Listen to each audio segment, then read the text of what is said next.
Où est la concurrence dans cette Ligue 1 où on ne comprend plus rien, messieurs, où on voit Nantes deuxième, j'allais dire premier. Il y a le PSG devant, mais on voit Nantes qui, depuis des semaines, est deuxième, mais ne gagne plus de matchs, mais reste deuxième. On voit Angers qui avait 18 points il y a 6 journées, qui a toujours 18 points. Enfin, on voit des trucs incroyables. On voit Lyon qui était relégable presque et qui est maintenant dans la première partie. Saint-Etienne, 10 points en 12 matchs, ils sont presque sur le podium. On va regarder le classement. Vous y attendiez pas, je le sais. Mais on y va tout de suite sur ce classement où l'OM figure quand même 4e. Jacques,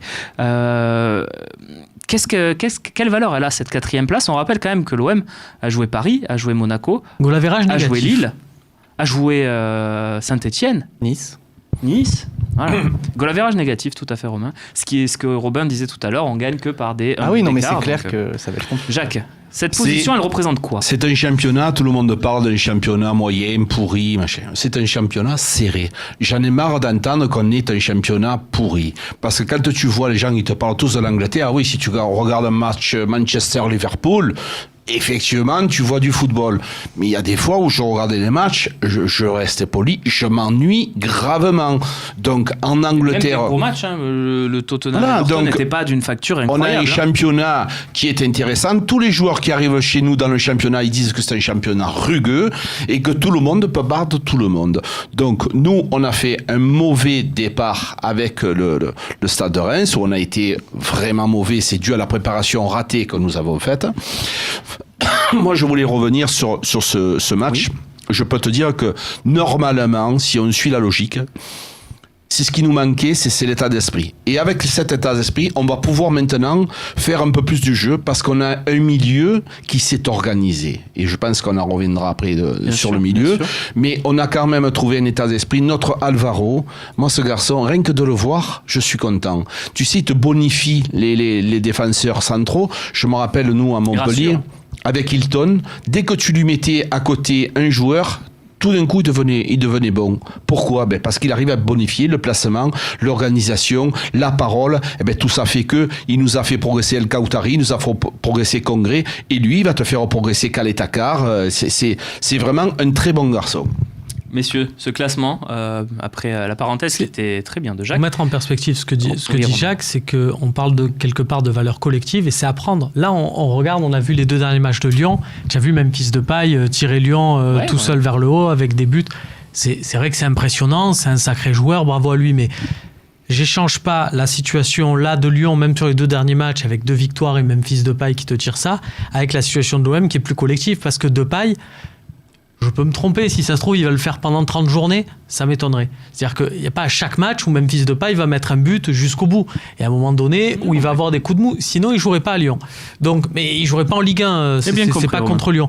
Donc la réponse collective et ce qu'il est en train de mettre en place de manière collective l'Olympique de Marseille me semble plus approprié par rapport à la concurrence. Et donc, on parlait d'Osimhen tout à l'heure. Romain. Osimhen, depuis quelques matchs, il ne marque plus. Lille, on voit que ça commence un peu à coincer. Que vaut ce classement, cette 4e place? Pour moi, cette 4e place, oui, je la regarde comme toi, c'est-à-dire que je regarde en fonction des équipes, je regarde combien de points on a d'avance sur Lyon, combien de points on a sur Monaco. On va le faire, on va regarder. Je sais que c'est 3 points d'avance. Voilà, le classement où on a éliminé les équipes un peu, les moins prétendantes à la base. Entre le 11e et le 4e, il y a 3 points. Ce matin, je regardais entre le 15e et le 4e, il y a 4 points. Entre le 15e et le 2e... Il n'y a aucun championnat européen qui est comme ça. Entre le 15e et le 2e, il y a 5 points. Ce qui est virtuel pour moi. Mais tu vois, moi, la différence, je dis pas avoir raison, hein, mais pour moi, c'est pas la valeur du... Comment dire? C'est pas le fait qu'il soit serré, le championnat. Je pense pas que ce soit bon. Je pense pas que ce soit bien. Et je pense pas que ça donne une valeur haute au championnat. Je pense tout simplement que les grandes écuries, les grosses villes, elles ont pas bien bossé. Tu vois, Bordeaux, ils s'en la ramassent. Toulouse, ils s'en la ramassent. Lyon, ça fait n'importe quoi, début de saison. Donc tous ces clubs-là, pour moi, ils ont fauté, ils se sont trompés, et c'est pour ça qu'aujourd'hui, ils sont pas bien classés. C'est pour ça que tu as Nantes devant, qui n'a pas un joueur dans l'équipe, tiens mon coach. C'est pour ça que tu as Angers, on gère 3 à 4 joueurs à Angers, c'est top Angers. Mais au final, Angers, qui est 3e du championnat aujourd'hui, c'est virtuel, parce qu'ils font juste que du bon travail. Ils font rien d'exceptionnel, ils ont pas beaucoup d'argent, ils travaillent bien, ils sont sérieux, et ils prennent des points. Yvan, on a raison de les lever de l'équation. C'est un peu... De lever qui? Regarde ce qu'on a fait, là, on a fait le classement des favoris, entre guillemets. Je sais pas, regarder. Non, mais est-ce que c'est être hautain ou être réaliste que de regarder ce classement? C'est être réaliste parce que tu sais Monaco, que non. Monaco, c'est pareil, c'est virtuel, la situation dans laquelle ils sont, quoi. Qu'est-ce que tu disais? Non, je pense que du coup, oui, ce classement, enfin, tu peux enlever toutes les équipes en gênant sur la durée. On sait que ça ne tiendra pas puisque c'est des équipes qui, quand il va falloir gagner, vont peut-être privilégier un match nul pour penser au maintien et qui du coup vont pas vouloir faire cette bascule. Toi, tu vas attaquer à un moment.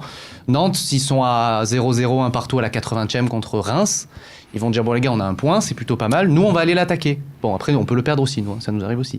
Mais disons qu'ils vont pas faire cette bascule-là. Nous, on va essayer. Lille va essayer. Saint-Etienne, ça dépend. Et Monaco et Lyon, c'est un peu compliqué. La concurrence, elle est partout et nulle part dans le sens où tu vois que Reims peut aller gagner à Paris, que Dijon peut battre le PSG aussi. Que Dijon peut battre Paris et que derrière, tu te retrouves avec des matchs. Hier, tu vois le Nice, Reims et tout peut se passer. Du coup, en étant une grosse équipe comme hier, enfin comme samedi en l'occurrence, tu peux essayer de battre ces équipes-là parce qu'au Vélodrome, tu fais cette intensité-là, ils sont cuits, quoi. J'aime beaucoup la question de Montbasilou. On va la prendre sur le forum.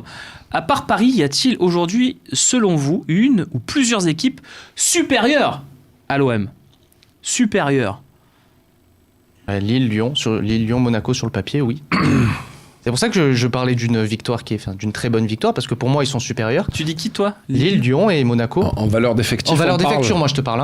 Sur le papier, si tu les coches, tu les fais pas jouer les uns contre les autres. Donc tu regardes. En valeur d'effectif, tout le monde est d'accord avec Robin.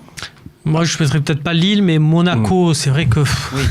On peut ils pas ont être quand même un sacré Monaco, potentiel. ça semblerait un meilleur effectif. Lille, ça semblerait. Lille, c'est parce qu'ils ont une profondeur de banc qu'on n'a pas. C'est-à-dire que nous, Lyon, c'est indéniable. Lyon. Bon, maintenant ils ont Rudy Garcia sur le banc, donc on peut espérer que. Ça fait moins. On peut espérer que voilà, les matchs contre les gros, ils les perdent. Le papier, sur le terrain, parce qu'on a vu 12 journées avec ces équipes-là.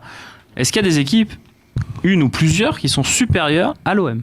C'est la question aussi de Montbasilou. Jacques, objectivement, supérieur, hein. Pas d'un niveau supérieur. Monaco-Lyon. Malgré le classement. Oui, Monaco-Lyon. C'est parce que si tu as quand même un effectif qui est, si tu regardes le papier, tu as un effectif qui devrait marcher. Quand ça va commencer à tourner, c'est supérieur à notre effectif. Il faut quand même, on n'a pas une profondeur de banc énorme. Nous, dès qu'il y a un blessé ou un suspendu, on est dans l'ennui, alors qu'eux, ils sont moins ennuyés que nous parce qu'ils ont les postes doublés. Et puis imagine qu'au mercato d'hiver, Monaco, imagine que Monaco, d'un coup, il décide de plus mettre Glick et Gemerson. Alors là, on va avoir du mal, hein. Ce sera plus du jeu, là. Hein. Moi, si je suis entraîneur à Monaco, la première des choses, je vais voir Monsieur Glick, je lui dis bonjour, je lui montre le bureau, je dis vous pouvez aller signer parce que là c'est pas possible. Le jour où Glick ne joue plus à Monaco, ça va faire vraiment un concurrent de plus. Ils sont qu'à 4 points de nous. Hein. Attention, j'aime bien apporter la contradiction. Il n'était pas là au dernier match de Monaco à Saint-Etienne. Oui, mais il y avait Gemerson. Oui, non, mais il parle de Glick et depuis la défense à 5, Glick est là et ça va quand même pas trop mal à Monaco. Celui qui joue en Espagne, qui est bon, Maripane, c'est lui qui tient. Maripane. Qui est pour moi meilleur que les deux autres. Les deux autres sont catastrophiques, c'est clair. C'est quand même pas Jojo. Tu prends l'effectif de Monaco, ça fait pas rêver non plus. Après, ils ont quand même Bakayoko qui revient là. Bon, il était blessé, mais ils ont quand même quelques joueurs. Et surtout, ils vont avoir des solutions en attaque. Ils ont des solutions au milieu. C'est vrai qu'ils ont une défense catastrophique. Ils ont une belle attaque. Mais si par contre, ça se décante, comme tu dis, au mercato, Monaco, parce que s'il y a que 4-5 points, il les rattrape assez rapidement. Et avec deux vrais défenseurs, tu vas être très très loin de Monaco. C'est plus dur de trouver les attaquants que les défenseurs, et ça, ils l'ont déjà fait. Parce qu'avec Ben Yedder et Slimani. Pour finir la parenthèse Monaco, je vais te dire une chose, je l'ai vécu. Nous, à Rennes, quand tu as autant d'étrangers et que tu as un entraîneur étranger, où la communication est très difficile dans le vestiaire, de mettre en place tes systèmes de jeu, ton organisation, c'est très très très complexe. En plus, il la change, Jardim. Et là, le problème, quand tu as des problèmes de langue avec les joueurs, c'est compliqué. Les gens, ils y pensent pas assez. Dans un vestiaire, tu as plus de communication entre joueurs, et quand ton entraîneur a du mal à parler français, donc ça c'est encore plus complexe. Vraiment. Ok, messieurs, on verra bien en tout cas de quoi demain sera fait. Juste un petit tour de table pour finir. Je veux juste un oui ou non. Tiens, Yvan, question simple. Est-ce que pour toi, l'OM actuellement est bien placé au classement ? Est-ce que les 18 points, la 4e place, c'est quelque chose de bien pour l'OM ? Bien placé, ça veut dire si c'est à sa place. Si est-ce que tu es satisfait du classement de l'OM après la 12e journée ? De la position de l'OM, le classement ? Non, parce que justement, on revient sur ce niveau moyen ambiant de championnat. Tu te dis que si tu présentes un 11 cohérent avec 2-3 joueurs forts et une profondeur de banc qui tient à peu près la route, tu dois dans les 3 premiers. Pas satisfait. Tu dois dans les 3 premiers. Juste oui ou non, Robin ? Non. Romain ? Non. Jacques ? Non. Bon, c'est clair. On passe à la partie numéro 3. Elle concerne la réussite de ce match. C'est Boubacar Kamara, fosséen du match. On y va tout de suite.